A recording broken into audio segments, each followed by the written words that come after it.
మధురం మధురం నీ వాక్యం నా త్రోవకు దీపం నీ వాక్యం. యేసు నామములో మీకు శుభములు సమృద్ధిగా కలుగునుగాక. మధురం నీ వాక్యం అనే కార్యక్రమానికి స్వాగతం. ఈరోజు మనం యేసుతో పరిశుద్ధ వారం అనే అంశం 4వ భాగం ధ్యానించుకుందామండి. మధురం మధురం నీ వాక్యం నా త్రోవకు దీపం నీ వాక్యం. ఈరోజు బెతానియాలో అభిషేకం నాకు చాలా ఇష్టమైందన్నమాట. సో ఇప్పుడు మనందరం కూడా బెతానియాకి వెళ్ళాలి. యేసు ప్రభు ఆదివారం రోజు యెరూషలేంలో ప్రవేశించారు కదండి. అయితే అక్కడి నుంచి ఆదివారం రోజు కూడా రాత్రి శిష్యులతో కలిసి యెరూషలేం నుండి బెతానియా 3 మైళ్ళు ఉంటుంది. అక్కడ బెతానియాలో మార్తా మరియా లాజరు వాళ్ళ ఇంట్లో శిష్యులతో సహా ఆయన విశ్రాంతి తీసుకుంటారు. మళ్ళా సోమవారం ఉదయము బెతానియా నుంచి యెరూషలేం వస్తారు, దేవాలయాన్ని శుద్ధి చేస్తారు. మళ్ళీ సాయంకాలానికి ఇక్కడ వచ్చేస్తారు. మంగళవారం మళ్ళీ వస్తారు, దేవాలయంలో చివరిసారిగా బోధిస్తారు. మళ్ళీ సాయంకాలానికి బెతానియా వచ్చారు, అక్కడ విశ్రమించారు. ఈరోజు బుధవారం అన్నమాట. ఈరోజు అక్కడే ఉంటారండి, బెతానియాలోనే ఉంటారు. ఎందుకు అక్కడ బెతానియాలో ఉన్నారు అంటే ఆ ఊరిలో సిమోన్ అనే ఒక కుష్ఠరోగి ఉన్నాడండి. కుష్ఠరోగులు సాధారణంగా ఊరి బయట ఉంటారు కదా. సో ఆయన యేసు ప్రభు దగ్గరికి వచ్చాడనమాట. ప్రభా, మా ఇంటికి ఈరోజు భోజనానికి రారా అని పిలుస్తారు. ఎవ్వరు రారు, మమ్మల్ని అందరూ వెలివేసి ఊరి బయట అలా మేము అట్లా జీవిస్తున్నాము, మమ్మల్ని ప్రేమించే వాళ్ళు కూడా లేరు. యేసు ప్రభు చూడండి ఎంత ప్రేమ, తప్పకుండా వస్తానని వీళ్ళ ఇంటికి వెళ్తారండి. ఇంకా చివరగా యేసు ప్రభు ఈ లోకంలో దర్శించిన కుటుంబం ఏదంటే ఒక కుష్ఠరోగి సిమోన్ ఇల్లండి. మార్కు సువార్త 14వ అధ్యాయంలో 3 నుంచి 9 వరకు అన్నమాట. మనం చూద్దాం ఏం జరిగింది. ఇప్పుడు ఇంకా యేసు ప్రభు నేను వస్తానని చెప్పారు కదా ప్రొద్దున. ఇంకా ఎంత సంతోషము. ఇంకా ఆయన విందు కొరకు ప్రభు వస్తున్నారు, ప్రభుతో పాటు శిష్యులు వస్తారు ఇంకా అని విందు కోసం అంతా సిద్ధంగా చేస్తున్నాడు. చాలామందిని ఇంకా అందరినీ పిలుచుకున్నాడు అనమాట. అయితే యేసు ప్రభుతో పాటు ఎవరెవరు వెళ్ళారంటే వీళ్ళు కూడా వెళ్ళారండి, మార్తా, మరియా, లాజరు అన్నమాట. బెతానియా అనగానే ఈ ముగ్గురిని మనం జ్ఞాపకం చేసుకోవాలి. యేసు ప్రభు మొదటిసారి బెతానియా గ్రామానికి వెళ్ళినప్పుడు లూకా సువార్త 10:42లో మార్తమ్మ ఎదురు వెళ్ళి యేసు ప్రభుని వాళ్ళ ఇంటికి ఆహ్వానిస్తుంది. యేసు ప్రభుని ఆహ్వానించాలండి. మన ఇంటిలోనికి, మన హృదయంలోనికి రావాల్సిన ఒకే ఒక రాజు, ఒకే ఒక రక్షకుడు, ఒకే ఒక ప్రభువు ఎవరు అంటే పరలోకం నుంచి నీ కొరకు ఈ లోకానికి వచ్చిన యేసు ప్రభు, మంచి కాపరి, నీ కొరకు ప్రాణం ఇచ్చేటటువంటి ఆ రాజు, ఆయన నీ హృదయంలో ఉండాలి.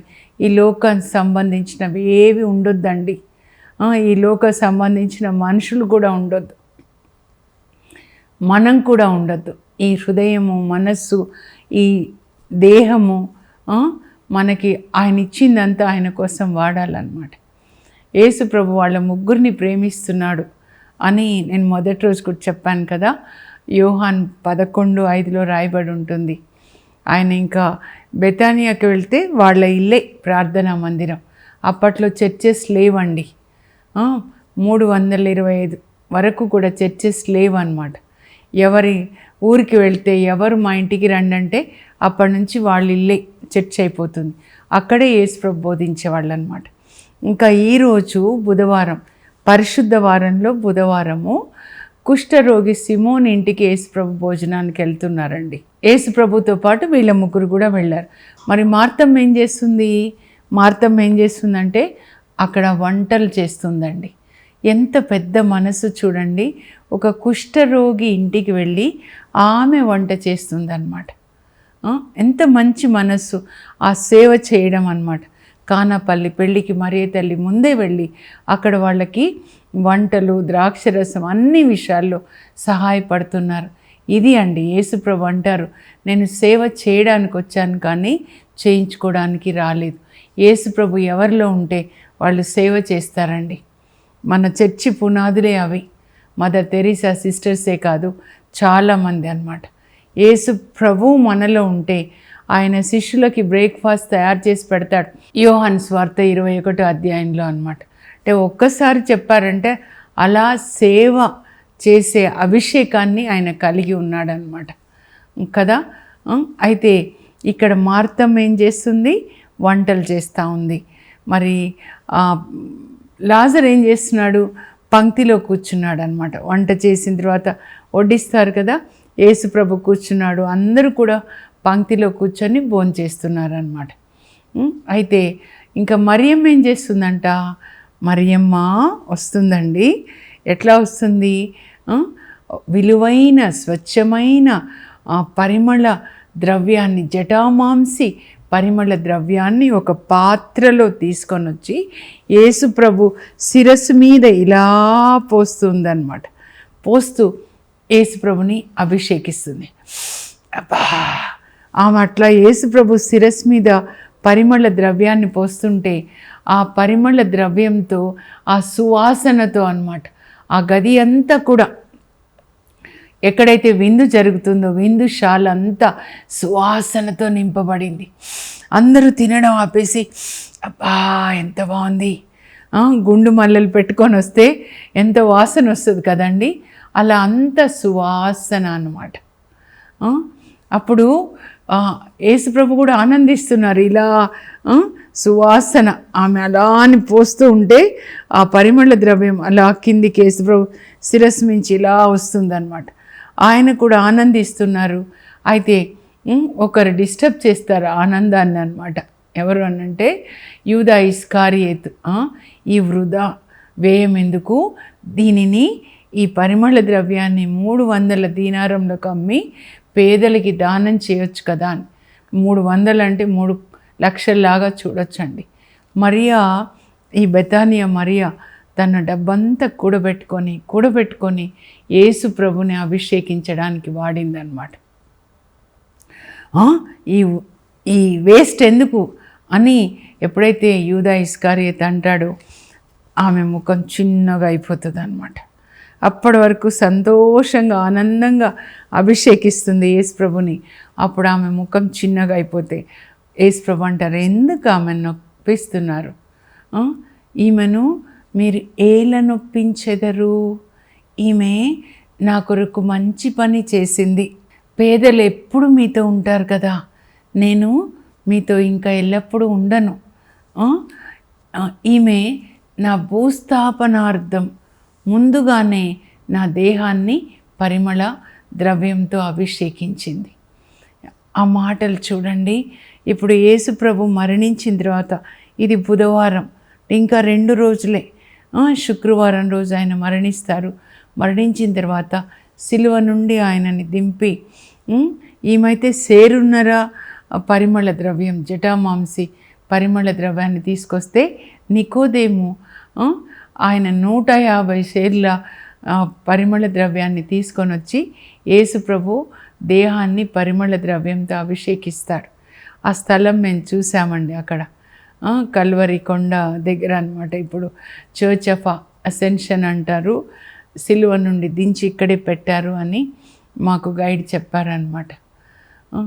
అప్పుడు నా భూస్థాపనార్థము ముందుగానే ఈమె నా దేహమును పరిమళ ద్రవ్యంతో అభిషేకించింది. అంటే ఆయన సిద్ధపడి సిలువ మరణానికి, బలికి సిద్ధపడి ఆయన గలిలియ నుండి యెరూషలేములోకి ప్రవేశించాడండి, దేవుని చిత్తం చేయడానికి అన్నమాట. ఇంకా ఈ మరియని ఇంకా ఆయన ఎట్లా అప్రిషియేట్ చేస్తున్నాడు అనంటే, అభినందిస్తున్నాడంటే, ఈమె తన శక్తి కొలది చేసినది, నా భూస్థాపనార్థం ముందుగానే నా దేహాన్ని పరిమళ ద్రవ్యంతో అభిషేకించినది. ఈ సువార్త ఎక్కడ ప్రకటించబడుతుందో ఈమె చేసింది కూడా అక్కడ ప్రపంచమంతటా కూడా ప్రకటించబడుతుంది. యేసుప్రభు ఆమెను మెచ్చుకుంటున్నాడండి. ఈమె తన శక్తి కొలది చేసింది.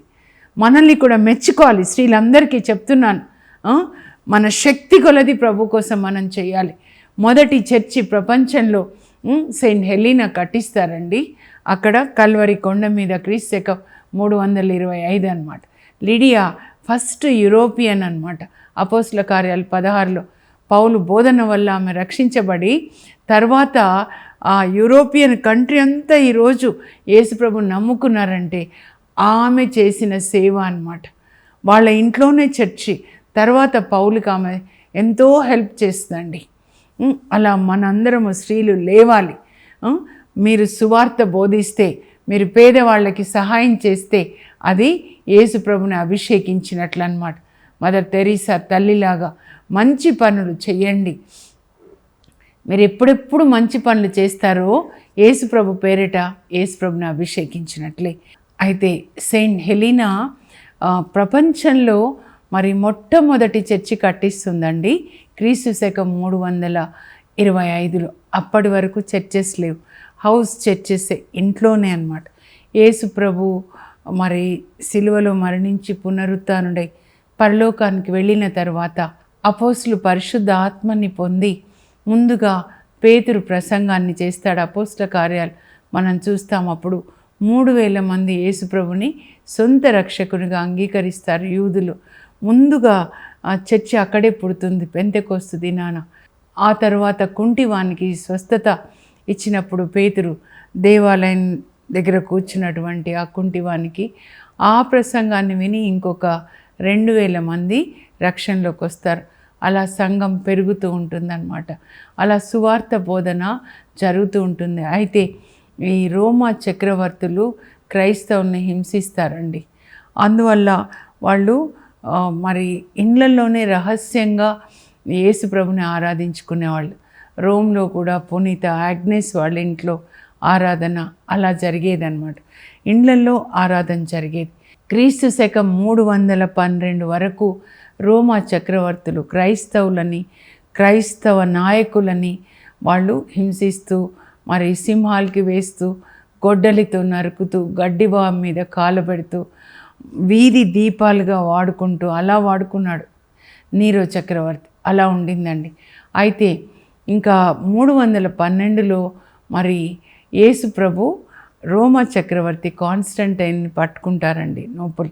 కాన్స్టంటైనోపుల్ ఆయన రక్షణలోకి వచ్చిన తర్వాత వాళ్ళ తల్లిగారు హెలీనాని ఆయన యెరూషలేంకి పంపిస్తారు. ఆమె వయస్సు అప్పటికి 75 సంవత్సరాలు.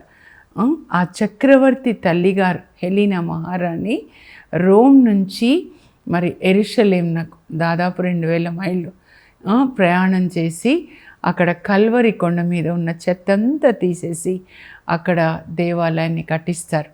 ఆ దేవాలయ ప్రతిష్టాపన క్రీస్తు 325లో జరుగుతుంది.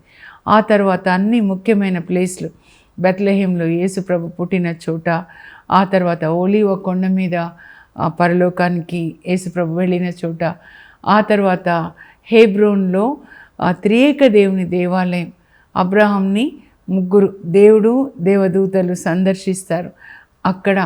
ఇంకా నజరేతులో తిరుకుటుంబం వాళ్ళు జీవించిన చోట జేసు మరియ జోజప్ప గారు అక్కడ చర్చ్, అనన్సియేషన్ చర్చ్, అలా అనేక చర్చిలు. గెస్సెమని తోటలో యేసు ప్రభు ప్రార్థించిన చోట అలా అనేక చర్చెస్ అండి. ఫస్ట్ ఉమెన్ అన్నమాట హూ బిల్డ్ చర్చెస్ కట్టింది ఈ రాజమాత సెయింట్ హెలీనా. అందుకే మీరు హోలీ ల్యాండ్కి వెళ్తే ఏ చర్చిని చూపించినా కూడా సెయింట్ హెలీనా అని చెప్తూ ఉంటారు. అప్పటికి నాకు సెయింట్ హెలీనా గురించి తెలీదు. నేను వెళ్ళిన తర్వాత తెలిసింది. అంటే ఎంత జీల్ ప్రభు కొరకు అన్నమాట. రోమ్లో కూడా ఆమె కుమారుడు తన కొరకు ప్యాలెస్లు కట్టిస్తే అవన్నీ కూడా చర్చెస్గా మార్చేస్తారండి. మనం కూడా ఇప్పుడు లిడియా గురించి కూడా నేను చెప్పాను కదా, చాలా మనం తెలుసుకోవాలి. అపోస్తుల కార్యాల్లో 16వ అధ్యాయంలో పౌలు 2వ సువార్త ప్రయాణంలో గ్రీస్కి వెళ్ళినప్పుడు, ఫిలిప్పి పట్టణానికి వెళ్ళినప్పుడు అక్కడ పౌలు బోధన విని ఆమె రక్షణలోకి వస్తుందన్నమాట లిడియా. అయితే ఆమె ఒక బిజినెస్ మ్యాగ్నెట్ అండి. పర్పుల్ డ్రెస్సెస్, ఊదా రంగు వస్త్రాలని తయారు చేస్తుంది. అవి ఎవరు ధరిస్తారంటే రాజులు ధరిస్తారనమాట. అయితే ఎప్పుడైతే యేసు ప్రభుని ఆమె అంగీకరిస్తుందో సొంత రక్షకునిగా, ఆమె హృదయంలోనికి యేసు ప్రభుని ఆహ్వానిస్తుంది. అప్పుడు ఆమె ఇల్లు చర్చిగా మారిపోతుంది. ఆమె ఇంట్లోనే పౌలు, అతని టీం మెంబర్స్ అన్నమాట. లూకా ఉంటాడు, సిలాస్ ఉంటారు, తిమోతి, 4 ఆ ఇంట్లోనే ఉంటారు. వాళ్ళకు కూడా ఆశ్రయాన్ని ఇస్తుంది. వాళ్ళ ఇంట్లోనే చర్చ్ అండి. అట్లా ఊదా రంగు వస్త్రాలు ఎక్కడెక్కడ వెళ్తాయో కొనుక్కోవడానికి వచ్చిన వాళ్ళు కూడా సువార్త వింటారు కదా, వాళ్ళు కూడా రక్షణ పొంది సువార్త వస్త్రాలతో పాటు అలా యూరోపియన్ కాంటినెంట్కి అంతా వెళ్తుందండి. అలా యూరోపియన్ కాంటినెంట్ ఇప్పుడు రక్షణ పొందిందంటే అక్కడ ముందుగా రక్షణ పొందింది లిడియా. ఆమె ద్వారాలు తెరుస్తుంది. పౌలుకి చివరి వరకు సువార్త సేవలో తోడుగా ఉంటుందన్నమాట. అలా మనం కూడా ఇలా బెతానియా మరియ ఎలా అభిషేకించింది యేసు ప్రభుని, ఆ గది అంతా కూడా సువాసనతో నింపబడింది. మనం కూడా సువార్త సేవలో అలా ముందుకెళ్ళాలండి. మన శక్తి కొలది యేసు ప్రభు ఆమెను మెచ్చుకుంటాడు, ఈమె తన శక్తి కొలది చేసిందని. అలాగే దేవాలయంలో ఆయన బోధిస్తున్నప్పుడు బోధన అయిపోయిన తర్వాత అందరూ కానుకలు వేస్తారు కదా, అప్పుడు ఒక పేద విధవరాలు వచ్చి 2 కానుకలే 2 కాసులు వేస్తుందన్నమాట. అప్పుడు యేసు ప్రభు అంటారు, ఈమె అందరికంటే ఎక్కువ వేసింది కానుకల పెట్టెలో, తన జీవనాధారం అంతా కూడా వేసింది. అలా యేసు ప్రభు మెచ్చుకోవాలండి. అలా మనము సువార్తతో ఈ భూమిని నింపాలి. మన రాష్ట్రం దాటి, మన దేశం దాటి, అలా మన ఊరిని దాటి వెళ్ళాలి. అలాగే లోపల ఉండకూడదు. నేను జపాలు చెప్పుకుంటూ కూర్చుంటున్నాను. కానీ యేసు ప్రభు పునరుత్థానుడైన తర్వాత ఈరోజు దేవాలయంలో ఆయన 2 ఆజ్ఞలు ఇచ్చాడు కదండి. నిన్నటి దినాన దేవుణ్ణి ప్రేమించండి పూర్ణ హృదయంతో, పూర్ణ ఆత్మతో, పూర్ణ మనస్సుతో, పూర్ణ శక్తితో. అలాగే నీ వల్లే నీ పొరుగు వాళ్ళని ప్రేమించాడు. ఏ ప్రేమ నువ్వు పొందావో అది నువ్వు అలా పట్టుకొని ఉండకూడదు. ఒక నదిలాగా నీ ప్రేమని నువ్వు చుట్టూ ఉన్న వాళ్ళకి అందించాలి. అదే సువార్త బోధన. మదర్ తెరీసా సిస్టర్స్ కానీ చాలామంది, ఆ తల్లి అనే కాదు, డాన్ బోస్కో గారు, చాలామంది మీరందరూ కూడా చేస్తున్నారు. మన చర్చి పునాదులే అవి. ఆదిమ సంఘంలో ఆ చర్చి పునాదులు ఏంటంటే ప్రేమ, ఐక్యత. అందరూ ఒకే శరీరంలాగా ఐక్యత, ప్రేమ కలిగి ఒకరికొకరు వాళ్ళకున్న దాన్ని పంచుకుంటూ, ఒకరికొకరు సహాయపడుతూ, ప్రోత్సహించుకుంటూ వాళ్ళు దేవుని ప్రేమని లోకానికి అందించారండి. అదే ఇన్ని రోజులు సువార్త విన్నా ముఖ్యమైనది ఏంటంటే ఆయన ప్రేమను అందించడం. ఇప్పుడు మ్యాప్ ద్వారా యేసుతో పరిశుద్ధ వారం నేను వివరిస్తాను. దయచేసి మీరు రాసుకోనండి. ఆదివారం ఏంటి, సోమవారం ఏంటి అని. Jesus mission during holy week. పరిశుద్ధ వారంలో యేసు పరిచర్య, యేసుతో పరిశుద్ధ వారం. సండే ముందు ఆదివారం చూద్దామండి. మ్రాను కొమ్మల ఆదివారం. యేసు రాజుగా యెరూషలేం ప్రవేశించుట, దేవుడు తన బలిని సిద్ధపరిచినాడు. మన హృదయంలోనికి యేసు రాజు ప్రవేశించాలి, రాజుగా పాలించాలి. ఇంకా సోమవారము యేసు దేవాలయంను శుద్ధి చేయుట, అంజూరపు చెట్టును శపించుట. దేవాలయం అంటే మన హృదయమే. సో మనల్ని యేసు ప్రభు శుద్ధి చేస్తారు. పచ్చగా ఉంది అంజూరపు చెట్టు, కానీ కాయలు, ఫలాలు లేవు. మనము ఫలించాలి. ఆ తర్వాత మంగళవారం రోజు యేసు దేవాలయంలో చివరిసారిగా బోధించుట. అందులో ముఖ్యంగా 2 ప్రేమ ఆజ్ఞల్ని ఇస్తాడండి. దేవుణ్ణి ప్రేమించాలి, అలాగే పొరుగు వాళ్ళని ప్రేమించాలి అని. దేవుడు తన బలిని ఆనందించు వారికి పిలుపునిచ్చుట. ఆ తర్వాత బుధవారము బెతాన్యాలో అభిషేకం. యూదా గురుద్రోహం. తన పిలుపునకు స్పందించు వారి కొరకు దేవుడు వేచి ఉండుట.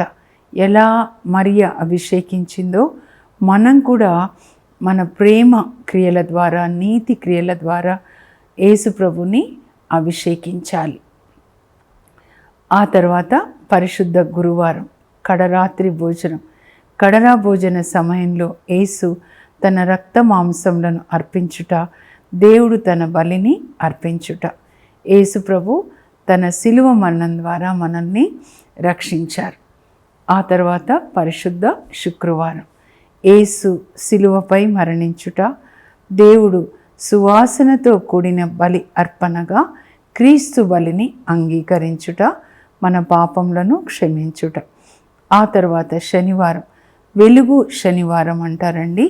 యేసు పరిశుద్ధులను పాతాళం నుండి పరదేశుకు కొనిపోవుట, దేవుడు తన పరిశుద్ధులను స్వీకరించుట. పునరుత్థాన ఆదివారం, యేసు మృత్యుంజయుడై లేచుట, మరణాన్ని ఆయన జయించారు. మన మరణాన్ని తన మరణం ద్వారా దేవుడు యేసునందు మనకు నిత్య జీవము ఒసగుట, పరలోకానికి ద్వారం తెరిచారు. మనందరం కూడా పరలోకంలో ఆయనతో ఉండాలని, ఇదే నిజమైన ఐశ్వర్యం. Jesus mission during holy week, పరిశుద్ధ వారంలో యేసు పరిచర్య. Will begin with palm Sunday.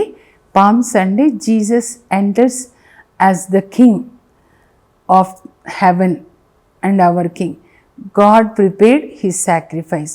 So Jesus actually enters into our heart. We have to invite Jesus into our heart so that he will rule as the king of our heart. Monday, Jesus cleanses the temple and curses the fig tree. God prepares those who will accept his sacrifice. Jesus cleanses the temple means Jesus cleanses our heart, because we are the temple of the Holy Spirit, says the word of God in 1 Corinthians 3:16. Then Tuesday, Jesus teaches in the temple for the last time, and among his teaching, 2 commandments are very important, love commandments: love your God and love your neighbor as yourself. Then God sends the invitation to come and enjoy his sacrifice. Wednesday, Judas betrays Jesus and Mary perfumes. God waits for the response to the invitation. Then Thursday, Holy Thursday, it's also called Maundy Thursday, means Jesus gives new commandment to his disciples and to all of us. I am giving you new commandment: love one another as I have loved you. If you love one another, the world will know that you are my disciples. That's the only sign that we belong to Jesus Christ. Holy Thursday, Jesus offers his body and blood during the Last Supper. He establishes new commandment and he promises Holy Spirit and also heaven. God offers his sacrifice. Good Friday, Jesus dies on the cross as a sin offering. God accepts his sacrifice as a sweet smelling aroma.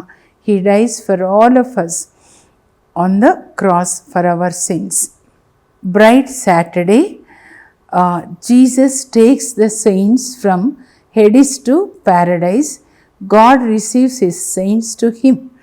We will discuss afterwards about it on Saturday. And Resurrection Sunday, Jesus is risen. God gives us eternal life in Jesus, and that eternal life is the real treasure. చూశారు కదా, ఇప్పుడు ఇదంతా మీరు రాసుకోనండి. ఈ వారం అంతా కూడా ఈ లోక పనులన్నీ విడిచిపెట్టండి, వాక్యం ధ్యానించుకుంటూ యేసు ప్రభుతో పాటు మీరు కల్వరి కొండ వరకు, అక్కడి వరకు వెళ్ళాలి. అక్కడ మనం మరణించాలి పాపానికి. యేసు ప్రభుతో పాటు మనం లేవనెత్తబడాలి. ఆయన నీతిని ధరించుకొని పాపాన్ని జయించి ప్రార్థన చేసుకుందాం. పరలోకపు మా తండ్రి, మీ పరిశుద్ధ నామమునకు స్తోత్రం కలుగును గాక.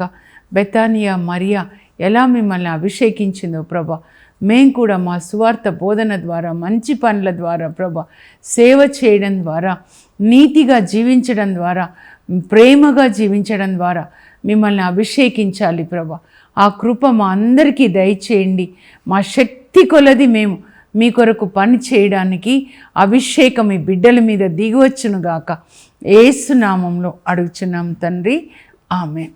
మన శక్తి కొలది యేసు ప్రభుని అభిషేకించే కృప దేవుడు మనకి దయచేదురుగాక. God bless you. Have a blessed day.